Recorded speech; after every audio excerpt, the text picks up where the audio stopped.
Hey everyone, and welcome back for another dive. Today, we're headed to the end of the Earth, literally. We're going to be talking about the poles, and wow, you really sent us a lot of different sources to dig into for this one. Yeah, it's quite a mix. Videos from the History Channel, we've got Mashable, Answers in Genesis, even an article from The Guardian about flight earthers. Should be a wild ride. Yeah, definitely a lot of ground to cover, literally. I think what's really interesting about this collection of sources is it shows just how many different ways people think about these places. We've got these old myths and legends bumping up against modern sci-fi, and then we've got actual data from scientific expeditions trying to sort it all out. That's a really good point. It makes you think about how we even begin to understand something like the poles, especially when they're so remote and mysterious. So, where do you think we should even start with all of this? Well, I think the History Channel's Ancient Aliens episode on Admiral Byrd is a good place to jump in. It's a pretty wild story, right? The whole hidden entrance to a lush world inside the Earth, a crystal city, even encounters with advanced beings. It's got it all. It really does. It's like something straight out of science fiction. Byrd leads this massive expedition, Operation High Jump, during which he allegedly finds this entrance to the center of the Earth at the South Pole. Then he encounters these, super advanced beings who warn him about humanity's destructive potential. It's wild. It really is. It's interesting, though, when you think about the historical context. This is right after World War II, and there's all this anxiety about nuclear technology and what we as humans might be capable of. Right. The atomic bomb, the Cold War, all that was just starting. Exactly. And, this story about Byrd's encounter with the Master and this warning about nuclear weapons, well, it makes you wonder if maybe it was tapping into those fears that were all around at the time. I see what you mean. Maybe this story is a reflection of our own anxieties about the power of technology and the potential consequences of our actions. That's fascinating. It's almost like we're projecting those fears onto the unknown. I think that's a great way to put it. And that idea of the poles as a place for projecting those fears, it kind of comes up again and again in these sources you've given me. You're right, like that whole idea of Antarctica being a secret alien base. The History Channel touches on that too. Then there are all those satellite images floating around online showing these weird formations that some people say are artificial structures. Like there was that interview Linda Moulton Howe did with a guy who calls himself Spartan 1, and he described this octagonal structure buried in the ice with doors that could open with just a finger and all this weird lighting. Yeah, I remember that one. It's certainly a vivid description. It is, and it really makes you wonder, right? Could there be something more to these stories than just imagination? What do you make of all that? Well, you have to remember that our brains are hardwired to see patterns, even when they aren't really there. It's called pareidolia. It's like seeing faces in clouds or animals in rock formations. So those windows shaped like flying saucers or that mountain with what looks like an entrance carved into it. It could be that our brains are just interpreting natural features as something more familiar. You're probably right. It is easy to get caught up in the excitement, especially when it comes to a place as mysterious as Antarctica. You want to believe there's something truly extraordinary out there. Okay, so we've got ancient myths, anxieties about technology, and the power of human perception. What else? Well, we can't forget about the flat Earth theory. We've got a couple of sources here that take that on directly. Yeah, Answers in Genesis and Simon, they don't hold back. Right, they don't. Answers in Genesis approaches it from a biblical perspective mostly, I guess you could say. But they also highlight all these historical figures who knew the Earth was round centuries ago, like Pythagoras and Aristotle. And they talk about how the Bedford-level experiment that was one of the main things flat earthers used to point to was actually flawed. And then you've got Simon, who, he just kind of has fun on the whole thing, right? He points out how ridiculous some of the flat Earth arguments are. Yeah, he definitely does. But I think both of them, Answers in Genesis and Simon, make an important point. And that is that there's a lot of evidence for a spherical Earth, evidence that's been around for a long time. Okay.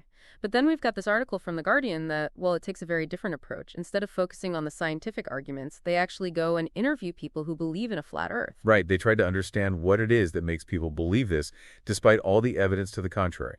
Exactly. When they talk about how, for some people, it's not even really about the shape of the Earth. It's more about, distrusting authority or feeling like you're part of a community that gets it, I can see that. That idea of feeling like you're in the know, like you're not being fooled by the mainstream narrative. Yeah. And the Guardian piece also mentions that trips some flat earthers took to Antarctica to try and prove their point, but then they saw the 24-hour sun phenomenon with their own eyes. Oh, yeah. Professor Dave Explains covers that meltdown that happened in the flat Earth community after that. It was pretty wild. It was. They went there to prove the Earth is flat, and they ended up seeing something that confirmed it was round, and then, some of them doubled down, while others started to question everything they thought they knew. It's fascinating how even seeing something with your own eyes can be interpreted in different ways depending on what you already believe. Okay, so we've got a lot going on here. We've got ancient myths and modern anxieties, the power of perception, and the persistence of alternative beliefs, all set against the backdrop of these vast, unexplored landscapes at the poles. It's a lot to take in. It really is. And it makes you wonder how these landscapes were viewed in the past, before we had satellites and high-tech expeditions. How did people make sense of these places back then? That's where Geography Geek's deep dive into old maps comes in, right? He shows all these maps that depict a polar sea surrounded by 4 land masses with this giant magnetic rock in the center called the Rupes Nigra. Right, and he talks about the mythical land of Hyperborea, this paradise beyond the north wind described in ancient Greek texts. Supposedly the people there lived for 1,000 years. It sounds amazing, like some kind of utopian ideal projected onto this unknown land. It's incredible how these ancient ideas about the poles continued to influence map makers for centuries, Like Mercator, the guy who created the map projection we still use today, he incorporated these ideas into his maps in the 16th century, even though they were based on, well, frankly, pretty unreliable sources. And it really goes to show how interconnected myth, exploration, and our understanding of the world are. These maps weren't just geographical documents. They were reflections of the beliefs and hopes and fears of the people who created them. Absolutely. It's amazing to think that even something as seemingly objective as a map can be influenced by subjective interpretations and stories. We've covered so much ground already, from ancient myths to modern anxieties, and it feels like we're just scratching the surface. It's amazing, right? Thinking about all these maps and legends, it really shows how much our ideas about the poles are shaped by imagination as much as by actual exploration. That's true. These maps weren't just about charting a course. They were telling stories, almost like expressing hopes and anxieties about what might be out there, in these uncharted territories. And that hasn't really changed, right? Even today, we've got stories about secret Nazi bases hidden in Antarctica or entrances to a hollow Earth. I'll admit, I kind of love that hollow Earth stuff. I get it. It's an idea that keeps popping up, whether it's ancient myths or modern science fiction. And even though most scientists don't take it seriously, there's some elaborate theories out there. They've got their own maps, descriptions of civilizations living inside the Earth, even alternative physics to explain how it all works. What do you think it is about the hollow Earth that captures people's imaginations so much? That's a good question. Maybe I think it speaks to this curiosity we all have about the unknown, the idea that maybe there's more to our world than we can see on the surface. It's like a metaphor for all the mysteries that are still out there, both on the planet and within ourselves. But speaking of things that might not be what we seem, those satellite images we talked about earlier, the ones with those strange formations in Antarctica, like that supposed entrance carved into a mountainside, it looks so real. Right. It's convincing, for sure. But that's where critical thinking comes in. We need to ask ourselves, are we really seeing evidence of something artificial, or is it just our brains tricking us? Pareidolia, that thing we talked about where we see patterns even when they aren't there, could be a factor. It's like when you see, faces in the clouds or animals in rock formations. Our brains just do that naturally. Makes sense. It's so easy to get caught up in that excitement, especially when it comes to Antarctica, and think, oh my gosh, we've found something. But like you said, it's crucial to really look at the evidence and be open to other explanations. Absolutely, especially with Antarctica. The isolation, the harsh conditions, it all kind of fuels speculation. Yeah, you're not kidding. So how do we even know what to believe? Well, it's important to think about where the information is coming from. Like, are the sources credible? Do they have an agenda or a bias? You always want to approach things with a healthy dose of skepticism, especially when it comes to these really extraordinary claims. That makes sense. But there's so much information out there these days, it can be tough to sift through it all and figure out what's reliable. How do you do that? Especially when we're talking about topics like this where, the evidence is hard to come by or it's disputed. Honestly, it's all about those critical thinking skills.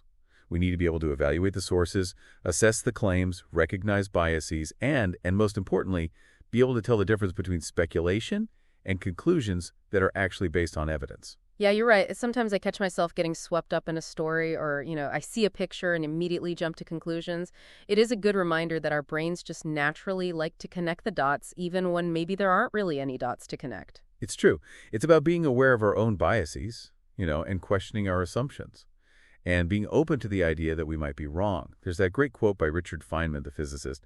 He said the first principle is that you must not fool yourself, and you are the easiest person to fool. That's a good one. So, okay, how do we even begin to make sense of all this? We've got all these different claims about the poles, and they all seem to contradict each other. It's a lot. Right. Well, I think the first step is to just admit that there's a lot we still don't know about the poles, and to be okay with that uncertainty. So we're not saying there's no such thing as truth, right? It's more about understanding that what we see as truth is always influenced by our own experiences, beliefs, and limitations. Exactly. It's about being comfortable with complexity and with holding multiple perspectives at the same time, even if those perspectives seem contradictory. Right, I get that. But it's hard. It's definitely a challenge to balance that desire for certainty with the understanding that some questions just don't have clear-cut answers, especially when we're talking about something as vast and mysterious as the poles. Do you think they're just like blank slates that we project our hopes and fears onto, or are there genuine mysteries there waiting to be discovered? Honestly, I think it's a little bit of both. The poles are real places. They have their own geography and history and scientific significance, but they also have this symbolic power. They represent like the limits of our knowledge, and that just makes them even more fascinating. I agree. They're like invitations to explore not just the physical world, but also the landscapes of our own minds. But amidst all this talk of myths and mysteries, we shouldn't forget about all the amazing scientific research that's being done at the poles, right? There are scientists studying ice cores to understand how the climate has changed over time, tracking glaciers to figure out how climate change is affecting the poles right now, and they're observing the animals that live there to see how those ecosystems are doing. Exactly. And it's vital work. They're giving us crucial information about the planet's past, present, and future. It's a good reminder that the poles aren't just, abstract concepts or places for fantastical stories. They're real places with real consequences for all of us. And we can't forget about the scientists themselves who are doing this research. They're incredibly dedicated, braving these extreme conditions to help us understand these important regions. Their work deserved so much recognition, especially in a world that tends to focus on the more sensational aspects of the poles. It's all about balance, right? Appreciating the mystery and the allure of the unknown, while also grounding ourselves in scientific reality and understanding that these are fragile environments that we need to protect. It's wild to think about all the work that's happening down there in these like unbelievably harsh environments. And it's not just the science itself that's fascinating. It's all the human element too, like how our perception can get messed up in those extreme conditions. A couple of sources mention things like mirages and sensory overload. Like it can actually cause hallucinations. Yeah, it's true. The extreme cold, the vast distances, the strange light, it can definitely play tricks on your senses. Makes you think about those eyewitness accounts, like people seeing strange things. How much of that is, real, and how much of it is just their brains trying to make sense of this totally unfamiliar and difficult environment. It's a good point. It shows that even our senses, the things we rely on to understand the world, they're not always, reliable, especially in a place as unique and as demanding as the poles. Right. And that's important when we're evaluating those claims we were talking about earlier. We have to be extra careful because what someone thinks they saw might not actually be what was there. So it's not just about, debunking conspiracy theories or whatever. It's about understanding that in these extreme environments, human perception just isn't always accurate. Exactly. And it all comes back to that idea we were discussing before about the interplay between imagination and reality. The isolation, the harsh conditions, that feeling of being at the edge of the world. It all creates a sense of wonder and possibility. No wonder the poles have inspired so many myths and legends throughout history, right? Ancient tales of Hyperborea, modern stories about UFOs and hidden civilizations. These places really do seem to invite us to project our deepest desires and fears onto them. It's like they're a blank canvas, and we just can't resist filling them in with our own stories and interpretations. Which brings us back to where we started, right? We're trying to make sense of all these claims and figure out, what's real and what's just our imagination running wild. So after diving into all these different sources, what are your final thoughts on the poles? Well, I think one thing's for sure. The poles are places where science and myth and human perception all come crashing together. They make us question what we think we know about the world, and I think more importantly, they remind us just how much we still don't know. And that's pretty exciting. I totally agree. It's that sense of wonder, that sense of possibility that makes exploring these topics so much fun. And, it's important to remember that the poles aren't just abstract concepts or places we tell stories about. They're real places that affect the health of our planet. Right. The research being done there is super important for understanding things like climate change and the Earth's magnetic field and so much more. So I guess the big takeaway here is that, well, critical thinking is more important than ever, especially when we're bombarded with so much information all the time. Couldn't agree more. We have to be aware of our own biases. We got to be careful about evaluating evidence and be willing to consider different perspectives. But at the same time, we can't lose that sense of wonder and curiosity. That's what drives us to explore and to learn. Well said. We may never fully solve the mysteries of the poles, but that's part of what makes them so captivating. Absolutely. It's all about the journey of discovery, the pursuit of knowledge, and just that willingness to question and explore. That's where the real value lies. Who knows? Maybe one of you listening will be the one to uncover the next great polar mystery. Thanks for joining us on this deep dive.